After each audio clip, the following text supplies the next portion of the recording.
Organisation structure जिसमें formal और informal organisation और स्पैन ऑफ कंट्रोल।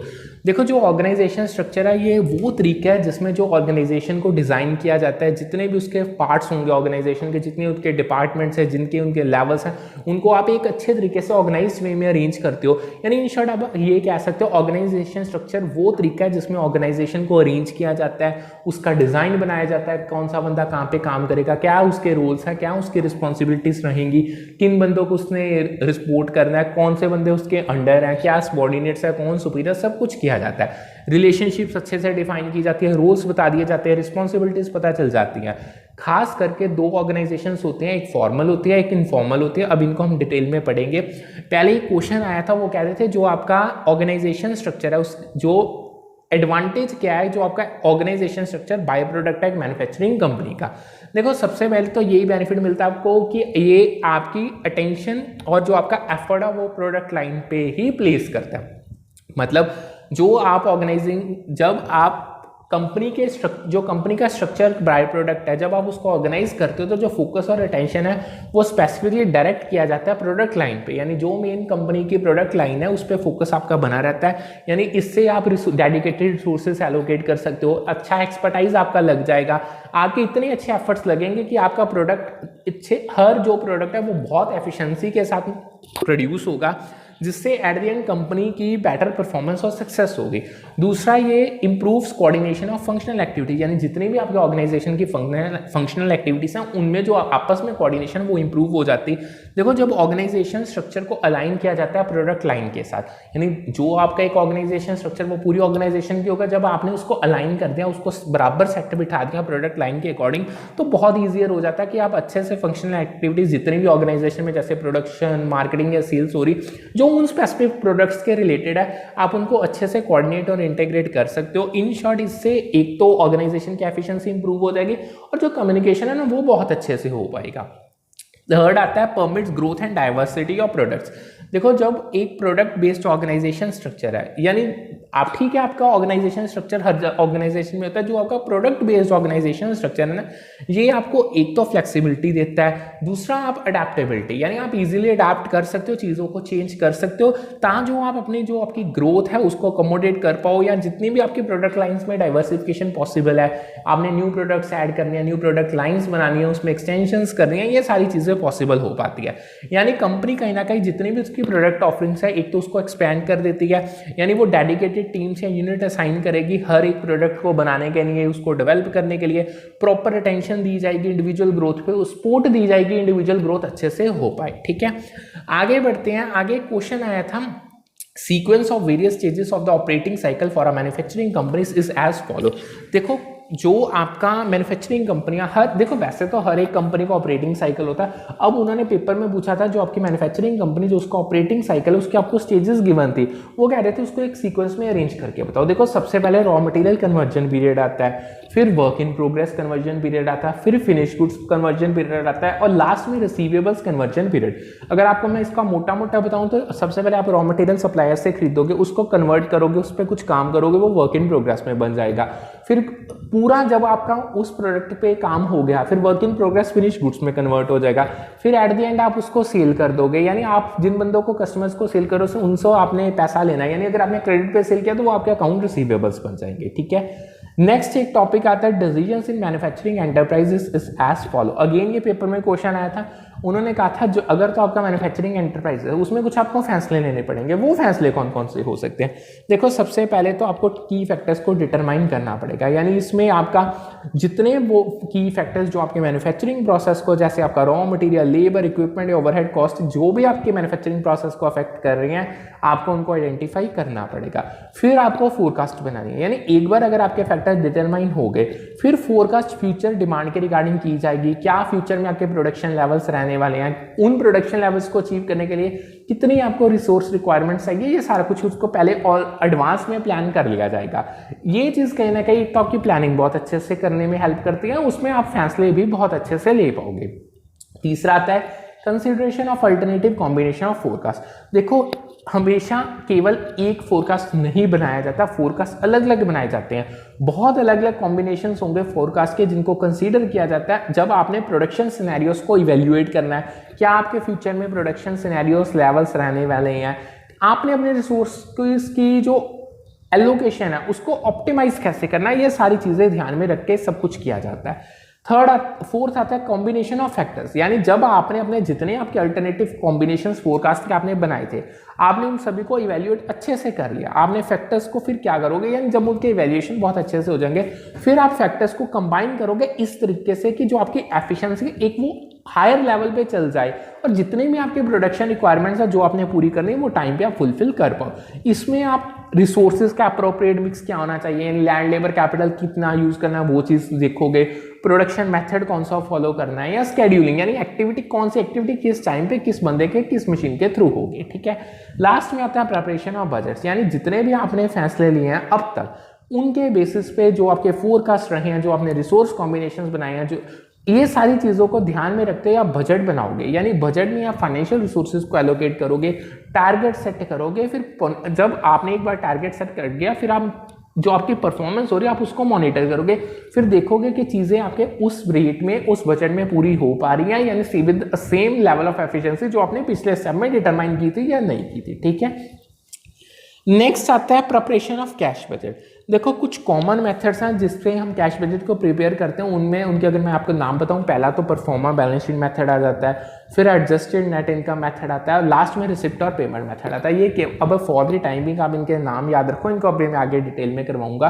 यानी परफॉर्मा बैलेंस शीट में इन शॉर्ट एसेट्स और लायबिलिटी को ऑब्जर्व किया जाता है, नेट इनकम में आप अपने खर्चे और इनकम्स को देखते हो, रिसिप्ट्स और पेमेंट्स में जहाँ पे पेमेंट्स हो रही हैं जहाँ से पैसा आ रहा है उनको कंसीडर किया जाता है। अब आगे ना कुछ चीज़ें उन्होंने पूछी थी पेपर में, उन्होंने ना आपको ना नीचे स्टेटमेंट्स दे दी थी, वो कहते थे इनमें से वो चीज़ें बताओ जो फंक्शनल ऑर्गेनाइजेशन के कॉन्टेक्स्ट में बिल्कुल ठीक है। सबसे पहले तो discipline tend to become loose. देखो जो फंक्शनल ऑर्गेनाइजेशन होती है जहाँ पे जो आपके डिपार्टमेंट्स है वो स्पेसिफिक फंक्शन जैसे कि मार्केटिंग, फाइनेंस, ऑपरेशन के अकॉर्डिंग अरेंज्ड है। मतलब जो आपका फंक्शनल ऑर्गेनाइजेशन होती है ना, जो उसकी ऑर्गेनाइजेशन स्ट्रक्चर होता है उसके बेसिस होते हैं जो स्पेसिफिक फंक्शंस ऑर्गेनाइजेशन परफॉर्म कर रही है। सो जब वहाँ पे जो आपकी फंक्शनल ऑर्गेनाइजेशन के डिपार्टमेंट्स हैं जो फंक्शंस के बेसिस पे अरेंज है, वहाँ पे हमेशा पॉसिबिलिटी रहती है कि ओवरऑल जो डिसिप्लिन और कोऑर्डिनेशन है एक तो वो रिलैक्स हो जाएगी, मतलब लेस स्ट्रिक्ट हो जाएगी, मतलब चीज़ें ठीक है होंगी, डिसिप्लिन कहीं ना कहीं होगा बट वो इतने स्ट्रिक्ट लेवल का नहीं होगा। ये क्यों होता है? क्योंकि जो हर एक डिपार्टमेंट वो इंडिपेंडेंटली काम कर रहा है, उसके अपने रूल्स अपने प्रोसेसेस हैं।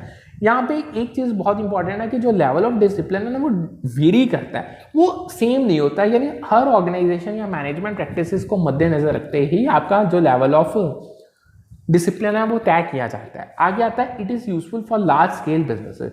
अब जो आपका फंक्शनल ऑर्गेनाइजेशन स्ट्रक्चर है इसको बेसिकली लार्ज ऑर्गेनाइजेशन में ही यूज़ किया जाता है। यानी जो चीज़ जहाँ जब ये लार्ज ऑर्गेनाइजेशन वर्ड आता है ना, यानी ये ऑर्गेनाइजेशंस अलाउ करती हैं कि आप स्पेशलाइजेशन कर सको, इकोनॉमीज ऑफ स्केल का फ़ायदा उठा सको, आपकी एफिशिएंट डिवीजन ऑफ लेबर हो पाए। यानी जब आप अपने डिपार्टमेंट्स को ऑर्गेनाइज करते हो अपने जिस एरिया में आप एक्सपर्टाइज हो उसके अकॉर्डिंग, जैसे मार्केटिंग, फाइनेंस या ऑपरेशन, तो लार्ज बिजनेसेस ना बहुत अच्छे से अपने जितने भी इनके फंक्शंस हैं उनको अच्छे से मैनेज कर पाते हैं, उनको अच्छे से कोऑर्डिनेट कर पाते हैं। सो ये स्ट्रक्चर कहीं ना कहीं एक तो स्पेशलाइजेशन बढ़ाता है क्योंकि हर बंदा वही काम करेगा जिसमें वो स्पेशलाइज है, एफिशिएंसी बढ़ जाती है स्पेशलाइजेशन के कारण हर डिपार्टमेंट की।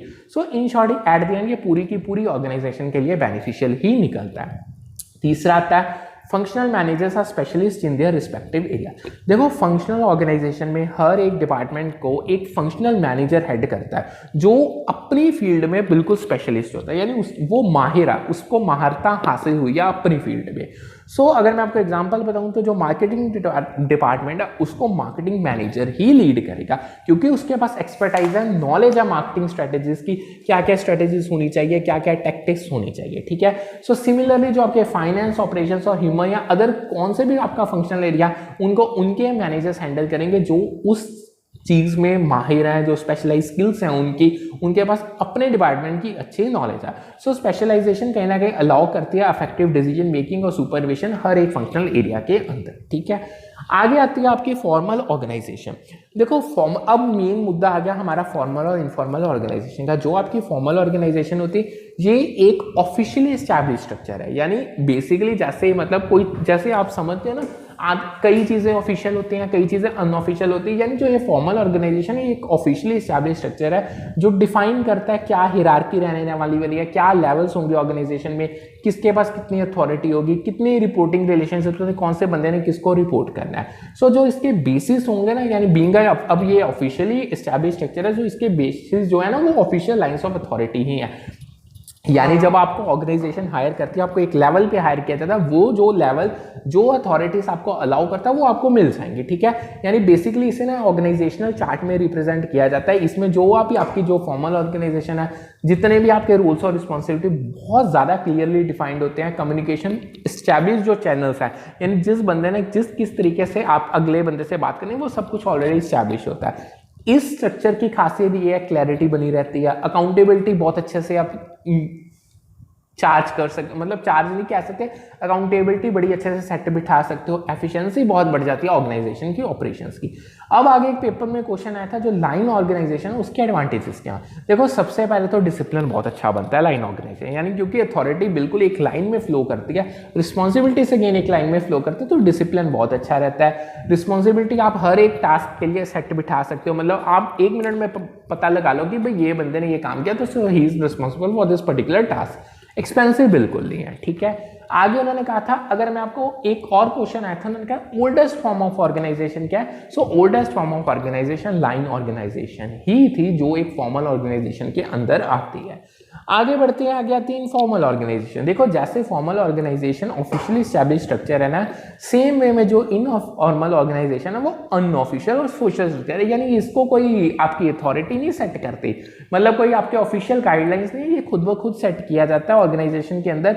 अब ये बनता है पर्सनल रिलेशनशिप्स के बेसिस पे, क्या कौन से बंदों में कैसी इंटरेक्शंस हो रही हैं, क्या इनफॉर्मल नेटवर्क्स एम्प्लॉयज के अमंग एग्जिस्ट करें, ये सारी चीजें बेसिस है इनफॉर्मल ऑर्गेनाइजेशन की। अगर मैं इसके आपके मेजर इसकी अगर कैरेक्टरिस्टिक्स बताऊं तो इनफॉर्मल कम्युनिकेशन चैनल्स होते हैं, मतलब कोई आपको एस्टैब्लिश चैनल्स को फॉलो करने की जरूरत नहीं है। जैसे आप अपने फ्रेंड्स से बात करते हो, यानी सेम वे में इसमें ग्रुप एंड कम्युनिकेशन का यूज किया जाता है। आपके अलायंसेस हो सकते हैं, आपके फ्रेंड्स हो सकते हैं जो फॉर्मल हायरार्की के बाहर हो।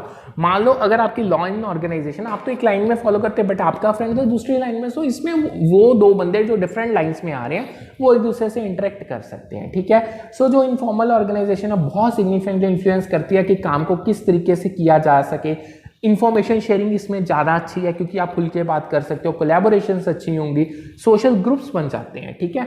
सो जो ऑर्गेनाइजेशन स्ट्रक्चर है, ये तो मैंने आपको बता दिया कि ये एक ऐसा तरीका है जिसमें आप ऑर्गेनाइजेशन किस तरीके से, मतलब ऑर्गेनाइजेशन को अरेंज करते हो, अलग अलग एक्टिविटीज, रोल्स या रिलेशनशिप को किस तरीके से कोऑर्डिनेट किया जा सकेगा ताकि आप अपनी ऑर्गेनाइजेशन के गोल्स को अचीव कर पाओ। बहुत सारे फैक्टर्स हैं जो ऑर्गेनाइजेशन स्ट्रक्चर को इन्फ्लुएंस करते हैं, जैसे इन्वायरमेंटल फैक्टर्स हैं, स्ट्रेटेजी क्या ऑर्गेनाइजेशन की, टेक्नोलॉजी क्या है। सो उनमें से कुछ इंटरनल डिटर्मिनेंट्स हैं वो हम देख लेते हैं। देखो सबसे पहले आता है चेन एंड स्पैन। अब जो आपका चेन ऑफ कमांड, यानी चेन ऑफ स्पैन की जो फुल फॉर्म है, जो चेन है वो है चेन ऑफ कमांड और जो स्पैन है वो स्पैन ऑफ कंट्रोल। ये प्राइमरी डिटर्मिनेंट्स हैं, यानी ये बहुत इंपॉर्टेंट फैक्टर्स हैं जो आपके ऑर्गेनाइजेशन स्ट्रक्चर को डिफाइन करते हैं। जो आपका चेन ऑफ कमांड होता है, ये वो फॉर्मल हिरार्की है या वो रिपोर्टिंग रिलेशनशिप है जो एक ऑर्गेनाइजेशन के अंदर एग्जिस्ट कर रहा है। मतलब यानी जो आपकी फॉर्मली ना जो चीज़ें बनी हुई हैं, जो सेट बिठाई हुई हैं, उनमें जो क्या हिरार्की है, किस बंदे ने कैसी आपकी रिपोर्टिंग रिलेशनशिप, किस बंदे ने किस बंदे को रिपोर्ट करना है, ये सारा कुछ आपको चेन ऑफ कमांड बताता है। अब जो स्पैन ऑफ कंट्रोल होता है, ये आपकी एक मैनेजर कितना काबिल है, वो कितने बंदे एक टाइम पे सुपरवाइज कर सकता है, ठीक है। सो ये दोनों कहीं ना कहीं आपका जो डिसीजन मेकिंग का स्ट्रक्चर रहने वाला है, यानी जो डिसीजन मेकिंग ऑर्गेनाइजेशन के अंदर रहने वाली है, उसके स्ट्रक्चर को या फ्लो को इन्फ्लुएंस करते हैं। आगे आता है पावर एंड कंट्रोल। अब अगेन पावर एंड कंट्रोल फिर 2 इंपॉर्टेंट फैक्टर्स हैं जो आपके ऑर्गेनाइजेशन स्ट्रक्चर को इन्फ्लुएंस करते हैं। आपकी पावर किस तरीके से डिस्ट्रीब्यूटेड है, किस बंदे के पास कितनी पावर है, आपकी डिसीजन मेकिंग अथॉरिटी क्या ऑर्गेनाइजेशन की, ये सारी चीजें कहीं ना कहीं स्ट्रक्चर को जो आप डिजाइन कर रहे हो ऑर्गेनाइजेशन के लिए उस पर इंपैक्ट डालेंगी। अब जो आपके पावर डायनामिक्स हैं या कंट्रोल मैकेनिज्म्स हैं, ये इन्फ्लुएंस करते हैं जितने भी आपके सेंट्रलाइजेशन और डिसेंट्रलाइजेशन के लेवल्स हैं। इवन जो आपकी हिरार्की और ऑटोनॉमी एक ऑर्गेनाइजेशन की अंदर एग्जिस्ट करिए, जो उसकी एक्सटेंट है, जो उसकी हद है, उस पर भी ये कहीं ना कहीं इन्फ्लुएंस डालेंगे। आगे आता है डिफरेंशिएशन एंड इंटीग्रेशन। डिफरेंशिएशन का मतलब है डिवीजन ऑफ लेबर, यानी जो आप अपनी लेबर को डिवाइड कर रहे हो और स्पेशलाइजेशन क्या है आपके ऑर्गेनाइजेशन के बीच, यानी मतलब कहने का क्या, देखो जो बंदा जिस चीज में माहिर है आप उसको उसी जगह पे लगा रहे हो, उससे एक तो स्पेशलाइजेशन होगी, यानी जब आप उस बंदे को वहीं पे लगाओगे तो वो डिवीजन ऑफ लेबर भी हो जाएगी। सो इसको कंबाइन में आप डिफरेंशिएशन कह सकते हो। इंटीग्रेशन होती है जब अलग अलग पार्ट्स को इकट्ठा करके ऑर्गेनाइज करके कोऑर्डिनेट किया जाता है और उनको इकट्ठा काम करवाया जाता है, दैट इज कॉल्ड इंटीग्रेशन। सो कहीं ना कहीं दोनों डिफरेंशिएशन और इंटीग्रेशन बहुत इंपॉर्टेंट रोल प्ले करते हैं ऑर्गेनाइजेशन स्ट्रक्चर को डिटरमाइन करने के लिए। जो आपकी डिफरेंशिएशन की डिग्री है, जो इंटीग्रेशन की डिग्री है, वो अफेक्ट करती है कि डिपार्टमेंट्स और यूनिट्स को किस तरीके से स्ट्रक्चर किया जाएगा, क्या उनमें कोऑर्डिनेशन और कम्युनिकेशन हो पाएगी ऑर्गेनाइजेशन के बीच या नहीं हो पाएगी, अगर हो रही है तो किस लेवल से होगी। सो ये सारी चीजें उसमें देखी जाती हैं। आगे बढ़ते हैं, आगे आता है ग्रेप वाइन। देखो जो ग्रेप वाइन है ये इनफॉर्मल ग्रुप कम्युनिकेशन सिस्टम है जिसको बेसिकली हम अंगूरों का गुच्छा जैसा कहते हैं, यानी इसका ना तो कोई हद है ना कोई एंड है, ठीक है। मान के चलो जो मतलब देखो अंगूर की वेल, मतलब जो जहाँ पे अंगूर लगते हैं यानी ग्रेप्स लगते हैं, जो उसकी व्हील होती है वो किसी भी डायरेक्शन में जा सके, इसीलिए इसको ग्रेप वाइन का नाम दिया गया। यानी जो ये ग्रेप वाइन है, जितने भी आपके इनफॉर्मल चैनल्स कम्युनिकेशन के एग्जिस्ट करें एक ऑर्गेनाइजेशन में, जिसके थ्रू आप खबरें फैलाते हो, इन्फॉर्मेशन अलग अलग एम्प्लॉयज तक पहुंचाते हो जो आपके ऑर्गेनाइजेशन चैनल के बीच में नहीं है, तो यानी उसको ग्रेप वाइन का नाम दिया गया है, ठीक है। अब एक और क्वेश्चन आया था कि जो आपका ऑर्गेनाइजेशनल चेंज है उसका टास्क डायमेंशन क्या है। देखो improving the efficiency of machines involves making changes to tasks and processes within the organization। यानी अगर तो आपने अपनी मशीन्स की एफिशिएंसी बढ़ानी है तो आपको कुछ ना कुछ चेंजेस तो करने पड़ेंगे टास्क में या जो प्रोसेसेस आप उन मशीन्स के थ्रू कैरी आउट कर रहे हो ऑर्गेनाइजेशन के अंदर। सो ये जो ये चीज़ है ना ये डायरेक्टली एड्रेस करती है आपका टास्क डिमेंशन ऑर्गेनाइजेशन चेंज का। यानी जब आप अपनी मशीन्स की परफॉर्मेंस को बहुत अच्छा ऑप्टिमाइज कर लेते हो, उसको स्ट्रीमलाइन कर लेते हो, जो यानी उन टास्क के साथ जो उन मशीन के साथ एसोसिएटेड है, तो ऑर्गेनाइजेशन का मुद्दा उसका एम यही होता है कि एक तो प्रोडक्टिविटी बहुत अच्छे से बढ़ जाए, कम टाइम में कम कॉस्ट में अच्छी चीजें बन के निकले और जो आपके ऑपरेशन एक ऑर्गेनाइजेशन में हो रहे हैं उनको इफेक्टिवली अचीव किया जा सके, ठीक है।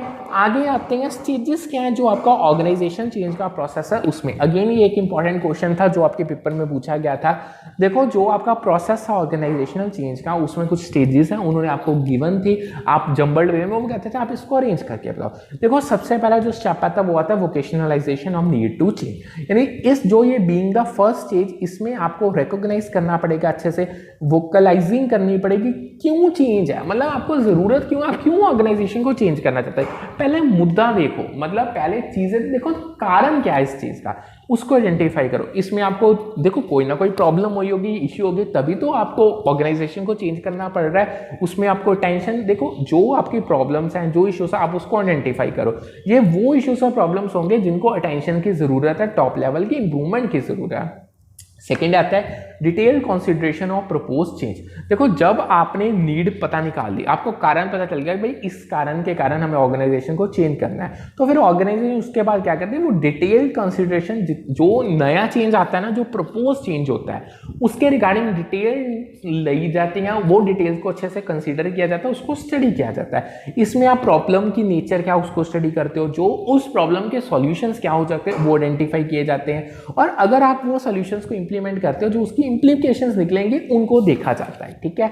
नेक्स्ट आता है search for main cause of underlying the symptoms encounter. देखो आप जो मेजर कारण है जिसके कारण ऑर्गेनाइजेशन में आपको सिम्टम्स दिखे हैं उनको सर्च किया जाता है। इस स्टेज में जो ऑर्गेनाइजेशन है वो बहुत डिटेल में इन्वेस्टिगेट करती है, आइडेंटिफाई करती है क्या अंडरलाइंग कॉजेस है, जड़ क्या है, जो रूट कॉज है, जो प्रॉब्लम्स हैं, सिम्टम्स जिसके कारण ट्रिगर हुई हैं, क्यों आपको चेंज की रिक्वायरमेंट, उनको देखा जाता है। यानी ये सब कहीं ना कहीं हेल्प करता है कि जो आपका प्रपोज चेंज है वो एड्रेस कर सके जितने भी फंडामेंटल इश्यूज आपके हाथ में आ चुके हैं, ठीक है। नेक्स्ट आता है collection of detailed information and development of alternative approaches in relation to the problem और इशू। यानी जितने भी आपकी जो प्रॉब्लम और इशू है उसके रिगार्डिंग आप बहुत डिटेल्ड इंफॉर्मेशन को कलेक्ट करोगे, अल्टरनेटिव अप्रोचेस जितनी भी आप उनको डेवलप करोगे जो उस प्रॉब्लम और इशू के रिगार्डिंग है। सर देखो अगर एक बार रूट कॉजेस आपके अच्छे से आइडेंटिफाई हो गए, मतलब आपको जड़ वाले, मतलब प्रॉब्लम का गढ़ मिल गया, उसकी जड़ मिल गई, तो जो आप ऑर्गेनाइजेशन है वो अच्छे से डिटेल इंफॉर्मेशन कलेक्ट कर पाएगी, अल्टरनेटिव अप्रोचेस बना पाएगी, स्ट्रेटेजीज बना पाएगी, ताकि वो प्रॉब्लम का सोल्यूशन लाया जा सके। सो इस स्टेप में आपको बहुत सारे अलग अलग ऑप्शंस को कंसीडर करना पड़ेगा, हर एक ऑप्शन को इवेल्युएट करना पड़ेगा कि वो फिजिबल है या नहीं है, उसकी पोटेंशियल इफेक्टिवनेस क्या है, ठीक है। लास्ट में आता है evaluation of various alternatives and framing का प्रपोजल। जो अब इसका फाइनल स्टेज है उसमें आप जितने भी आपके अल्टरनेटिव्स आपने डेवलप किया आप उनको अच्छे से इवेल्युएट करोगे, जो प्रीवियस, अब ये वो अल्टरनेटिव है जो प्रीवियस स्टेज में ऑलरेडी डेवलप हो चुके हैं, फिर एक एप्रोप्रिएट अप्रोच को चुन लिया जाता है। इसमें आप प्रोस और कॉन्स हर एक अल्टरनेटिव के देखोगे, देखो हर एक चीज के फायदे भी होते हैं, नुकसान भी होते हैं, उनको अच्छे से देखा जाएगा। जो आपको उस प्रॉब्लम का सोल्यूशन फाइंड करने के लिए रिसोर्सेज चाहिए उनको कंसीडर किया जाएगा, एक प्रपोजल बनाया जाएगा और एट द एंड उसी प्रपोजल को इंप्लीमेंट किया जाता है, ठीक है। फिर ये ऑर्गेनाइजेशन में चेंज लाया जा सकता है, ठीक है। आगे आते हैं कुछ आए थे स्टेप्स जो पर्ट और सीपीएम एनालिसिस में आते हैं, ये भी एक प्रीवियस ईयर क्वेश्चन ही है। देखो इसमें बहुत सारे प्रीवियस ईयर क्वेश्चन आए और हर क्वेश्चन यूनिक है, सो मैं सारे के सारे आपको करवा रहा हूं। जो आपका पर्ट और सीपीएम एनालिसिस है, इसमें जो मेजर स्टेप्स हैं उसमें सबसे पहला आता है आपको एक्टिविटीज डिफाइन करनी पड़ेंगी एक नेटवर्क पे। यानी आपका मेजर जो फर्स्ट स्टेप बनता ही है कि आप आइडेंटिफाई करो, डिफाइन करो हर एक इंडिविजुअल एक्टिविटी को जिनको आपने कंप्लीट करना है एक प्रोजेक्ट के अंदर। फिर सेकंड आता है आपको डिपेंडेंसीज एस्टैब्लिश करनी है अक्रॉस एक्टिविटीज, यानी एक बार आपकी एक्टिविटीज आइडेंटिफाई होगी, डिफाइन होगी, तो नेक्स्ट स्टेप यही है कि आप डिपेंडेंसीज या रिलेशनशिप बिठाओ एक्टिविटीज के बीच में। ये चीज आपको हेल्प करेगी, आप एक अच्छे से सीक्वेंस को डिटरमाइन कर पाओगे जिस सीक्वेंस में आपने एक्टिविटीज को पूरा करना है। तीसरा आएगा ड्रॉ द नेटवर्क डायग्राम। देखो जो आपने एक्टिविटीज डिफाइन किया, जो आपने उनमें रिलेशनशिप्स बिठाई हैं, डिपेंडेंसी बिठाई हैं, आप उन दोनों चीजों को यूज करके एक नेटवर्क डायग्राम बनाओगे जो विजुअली यानी ग्राफिकली या विजुअली रिप्रेजेंट करेगी प्रोजेक्ट की एक्टिविटीज रहने क्या वाली हैं, उनमें आपस में रिलेशनशिप्स क्या रहने वाली हैं, ठीक है। नेक्स्ट आता है estimate the completion time of an activity. हर एक एक्टिविटी जो आपने असेस किया आप उसका मतलब हर एक एक्टिविटी का आप असेस करोगे, जो एस्टिमेट बनाओगे कि क्या टाइम चाहिए उस एक्टिविटी को कंप्लीट होने के लिए। इसमें आपको बहुत सारे फैक्टर्स को कंसीडर करना पड़ेगा। देखो अगर तो आपने एक एक्टिविटी को कंप्लीट करना है, रिसोर्सेज चाहिए, बंदे चाहिए, एफर्ट्स चाहिए, कॉन्स्ट्रेंट्स होंगे, वो सारी चीज़ों को आपको कंसीडर करना पड़ेगा। लास्ट में आप एक क्रिटिकल पाथ को आइडेंटिफाई करोगे। देखो जब आपने जो अपनी नेटवर्क डायग्राम बनाई है, जब आप उसको डिटेल में एनालाइज करोगे, फिर आप इवन आप उसके बाद जो आपने एस्टिमेटेड कंप्लीशन टाइम्स हर एक एक्टिविटी के लिए निकाले उसको अच्छे से कंसीडर करोगे। यानी दोनों चीज़ों का जब आप ध्यान से देखोगे तो आपको एक क्रिटिकल पाथ पता चल जाएगा। यानी जो ये क्रिटिकल पाथ होता है ना, ये वो सीक्वेंस एक्टिविटीज़ का जो सबसे ज़्यादा लॉन्गेस्ट टोटल ड्यूरेशन का लेगा, और ये इन शॉर्ट आपके प्रोजेक्ट की ड्यूरेशन आपको ओवरऑल सामने आपके रख देगा, भाई इस प्रोजेक्ट को कंप्लीट होने के लिए इतना टाइम लगेगा, ठीक है। अब कुछ सीपीएम को डिटेल में करते हैं। देखो जो क्रिटिकल पाथ होता है ना प्रोजेक्ट मैनेजमेंट में, ये बेसिकली लॉन्गेस्ट सीक्वेंस होता है। जितने भी आपके डिपेंडेंट टास्क है जो डिटरमाइन करता है आपके टोटल प्रोजेक्ट की टोटल ड्यूरेशन रहने क्या वाली है। यानी आपको ये पता चलता है अगर आपने फॉर एग्जांपल एबीसी प्रोजेक्ट है उसमें 20 या 50 एक्टिविटीज है, यानी ये क्रिटिकल बात आपको बता देगा जो आपका एबीसी प्रोजेक्ट है उसका टाइम कितना रहने वाला है, यानी वो लॉन्गेस्ट कितना सीक्वेंस होगा एक्टिविटीज में जिसमें वो कंप्लीट हो जाएगा।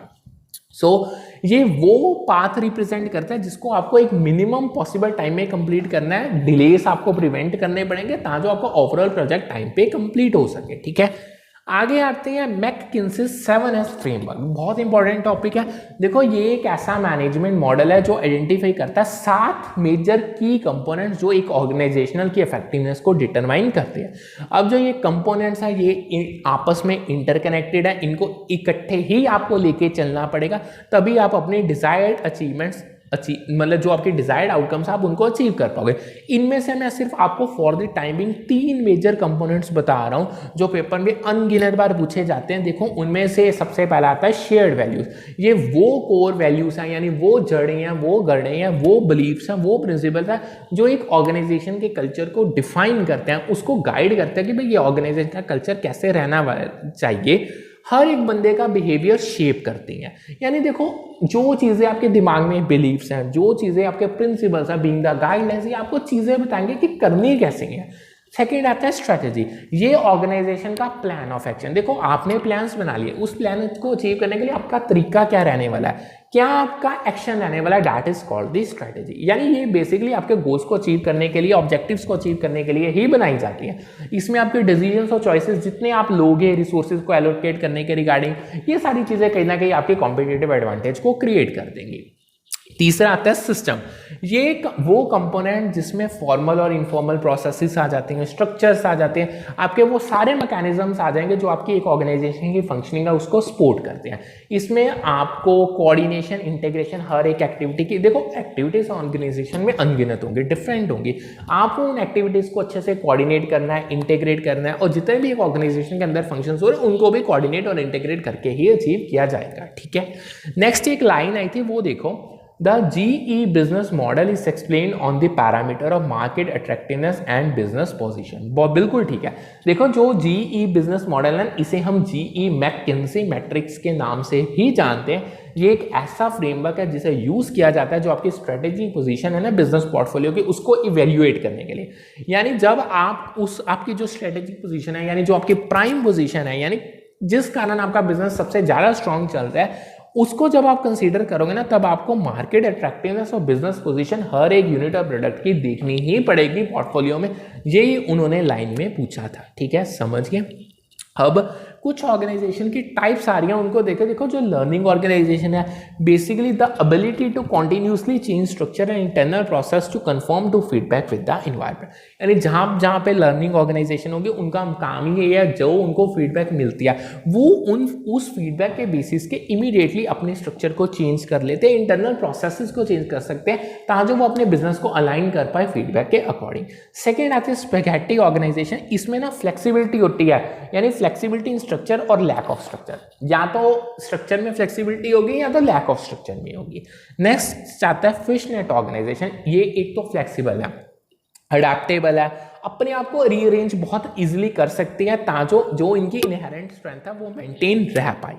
नेक्स्ट आता है नेटवर्क स्ट्रक्चर। देखो इसमें सेपरेट जो पार्ट्स होते हैं सेम ऑर्गेनाइजेशन की, उनमें आपस में उनको लिंक कर दिया जाता है या नेटवर्किंग की जाती है सेपरेट ऑर्गेनाइजेशन की ताकि एक कॉमन गोल को अचीव कर सके। मान के चलो जो आपका नेटवर्क स्ट्रक्चर है, या तो एक ऑर्गेनाइजेशन के अंदर जो सेपरेट पार्ट्स आते हैं उनको लिंक कर दिया जाता है, या अलग अलग ऑर्गेनाइजेशन है जिनका गोल कॉमन है उनको लिंक किया जा सकता है। ठीक है, आगे बढ़ते हैं। आगे आती है आपकी मैट्रिक्स ऑर्गेनाइजेशन। देखो ये भी बहुत इंपॉर्टेंट है।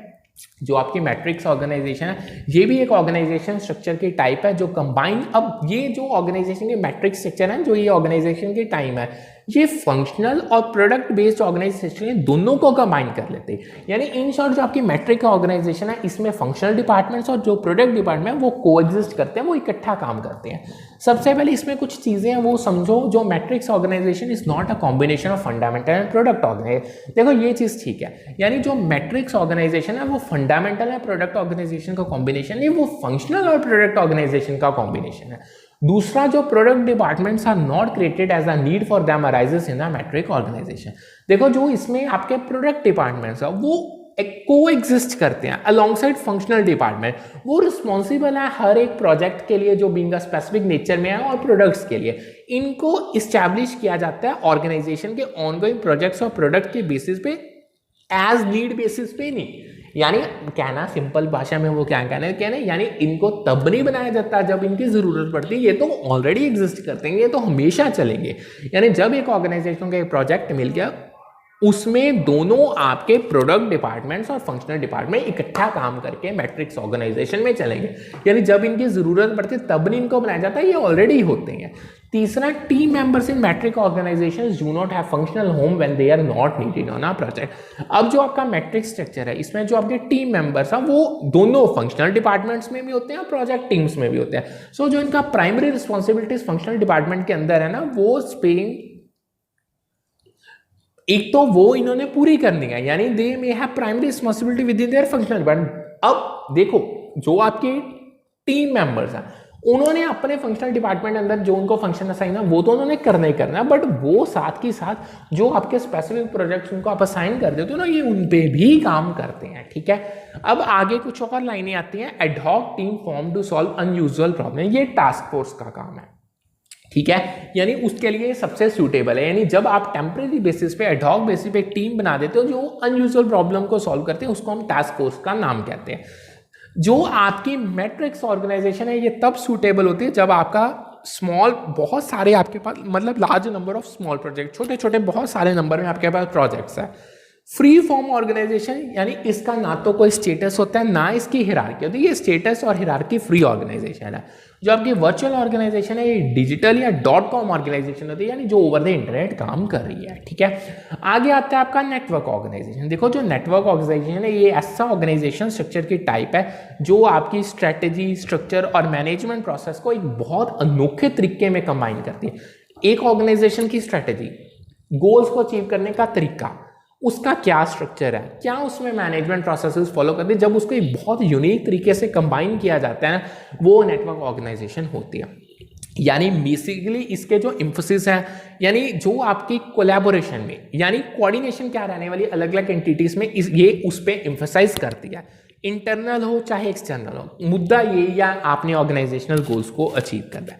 मतलब यानी सिंपल वे में, यानी जितनी भी आपकी एंटिटीज हैं जो अलग अलग हैं उनको कंबाइन करके, इंटीग्रेट करके, कोलैबोरेट करके, चाहे वो इंटरनल है चाहे वो एक्सटर्नल है, आपके ऑर्गेनाइजेशन गोल्स को अचीव करवाया जाता है। यानी नेटवर्क ऑर्गेनाइजेशन में मल्टीपल एंटिटीज होती हैं, जैसे अलग अलग डिपार्टमेंट्स होंगे, टीम्स होंगे, सप्लायर्स, डिस्ट्रीब्यूटर, इवन कस्टमर्स, इनको सभी को इंटरकनेक्ट करके इकट्ठा काम करना है एक फ्लेक्सिबल और डायनामिक मैनर में। ठीक है, अब आज के सेशन का लास्ट टॉपिक आता है ऑर्गेनाइजेशन स्ट्रक्चर बाय टेरिटरी।